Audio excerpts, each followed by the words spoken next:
My name is Austin Lehman, and welcome to the next edition of Austin Weekend. And we are reporting this from another planet.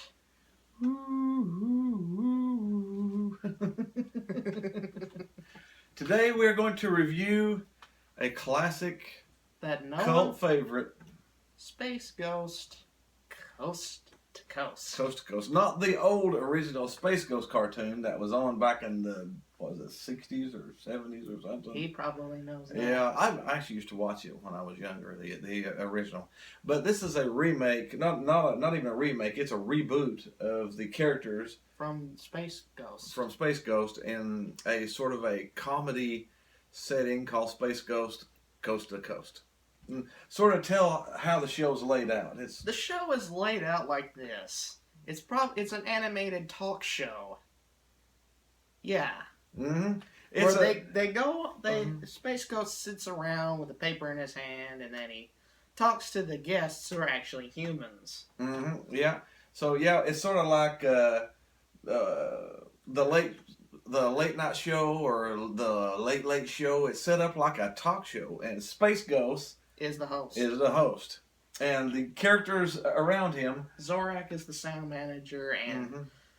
Moltar is the screen operator. Yeah, and then we have The side characters. Brack. Brack is sort of like the announcer type guy, ain't he? He comes in sometimes out of nowhere. Yeah.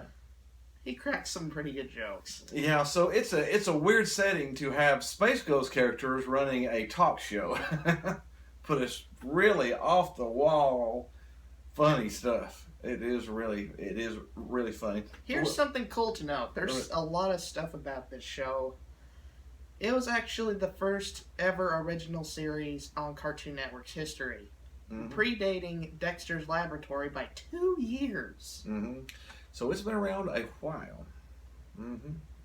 Speaking of a while, the episode's first premiere date, the premiere of the first episode was April the 15th of 1994. 94. So that's been Probably over 20 years. 22 years ago? Yeah. More than 22 years ago. Yeah, so the show is a classic. It's 22 years old. And it shocks me that this show doesn't get any recognition. Mm-hmm. Now, it is sort of a cult favorite. There are people who know about it really like it. Like I said, they play it. They do reruns now on the Adult Swim on Cartoon Network. That is what we sort of do recommend this for the older audience. The jokes might not. The jokes. If you're younger, you might not get them. Because they might be. The humor is aimed more towards the teenage adult demographic. Yeah. And the jokes might slip by the kids' heads and they might not know what to think about it. Mm-hmm. But it is so corny, off the wall, cracked up. Space Ghost is always shooting Brack with his lasers every time. Zorak with his lasers every time he gets mad at him for something and blows him up. So, I mean, it's really funny. It's got a lot of funny off the wall stuff. And I've got to give you one little point. Mm-hmm. There's two sides of the spectrum when you watch the show. You could think it's the weirdest thing that you've ever seen in your life, or you could say it's one of the funniest things you've seen in your life. Mm-hmm. Either one. Yeah, there's very little in the middle. You either love it or you're like, what the crap was that? We sort of love it. Because it's funny. It's funny. It's got some really off-the-wall funny stuff. What was that one episode that you thought was so really good? I can't think of the name of it now. If we recommend you watch the show entirely, but the first episode we recommend you watching is Jerk. Mm-hmm. That's probably the funniest episode in the shows. I'm pretty sure that it's probably on YouTube here that you could pull up Space Ghost Coast to Coast, the Jerk episode, and watch it, because everybody calls Space Ghost a jerk. and it's really funny. But I won't spoil the best moments of that episode. No, but we do recommend, if you want to look it up, that's the one that we recommend that you actually look up. Now let's start with the plugs. It's so off the wall that you can't even figure out the plots. No, and it's different. It's different. And it's not the same from the beginning as it is at the end. But like I said, they do bring live people in as guests for the cartoon talk show. So. Anybody can pop up. And it don't matter. It could be some stranger like the guy sweeping the hallway can come in and sit down and they can interview him. So it's off the wall stuff, but it is good stuff. Now, what about the animation? Now, here's the thing that's interesting about this show. Mm-hmm. The animation is purposely choppy. Yeah, it's made like an old late night talk show. The animation movements are very limited. And that's what makes the show stand out. Well, see, Space Ghost was limited when it was originally made because it was made in the 70s. So, It's pretty interesting to see that style break out. And it would actually be a sign of things to come when Adult Swim would use that later on with their own programs. So, what do you think about it? I think it's off the wall, funny. You don't know what's coming next. Weird at the same time. It's funny too. It's funny and weird, but it's good. I like it. Now, what do you think about the writing? That's probably the show's strongest front. Yeah. Its strongest point is its writing, because you can think, how can I take a 70-year-old cartoon, take the characters off of it, put them on a talk show with real people, and make it work? It makes it work. You got to have some strong writing to make that work.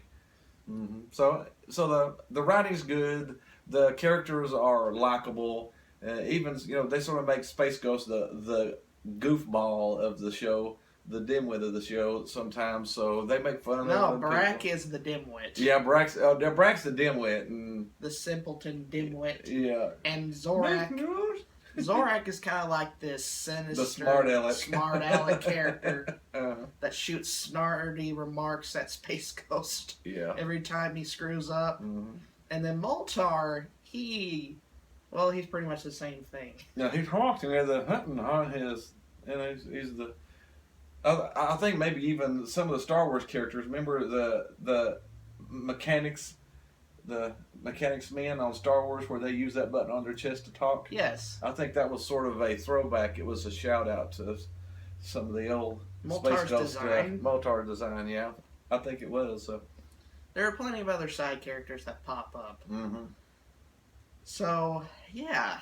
But so it's a show that's hard to explain, but it works in the same way. Said, look up the Space Ghost Coast to Coast Jerk episode. Watch it. If you like that, then you'll like the show. If you don't like that, then it's probably not for you. But we do recommend it. What you want to go ahead and give it a rating? I have one more thing to point out. Okay. Those voices. They are so excellent. Yeah. Zorak's voice is so etched in my brain.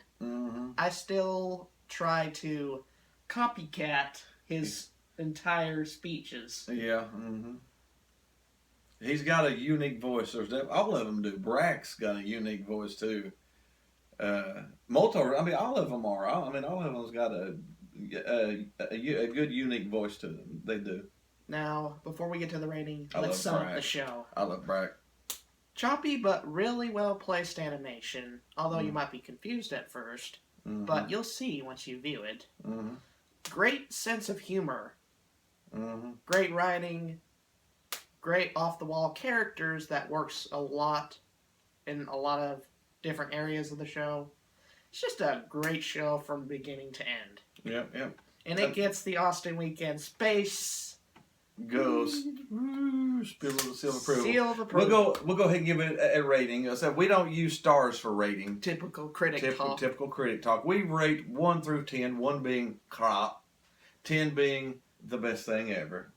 Like I said, we don't use stars. We pull stuff from the shows or the movies to use. Like with Kung Fu Panda series, Poe's favorite food is dumpling time. Dumpling time. Dumpling time. Poe loves dumplings, so we use dumplings to rate that movie. They got like a 9.2 to a 9.5 dumplings. Highly recommend that trilogy. Highly recommend those. So the only thing we could think about from Space Ghost was lasers, because Space Ghost always shoots his lasers out and shoots people with them. So we'll use lasers on this, with 1 laser being crappy laser, 10 lasers being awesome lasers, How many lasers do you give Space Ghost Coast to Coast?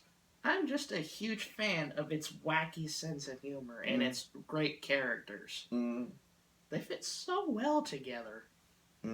Now, with all of that out of the way, it's definitely close to probably a 9.9.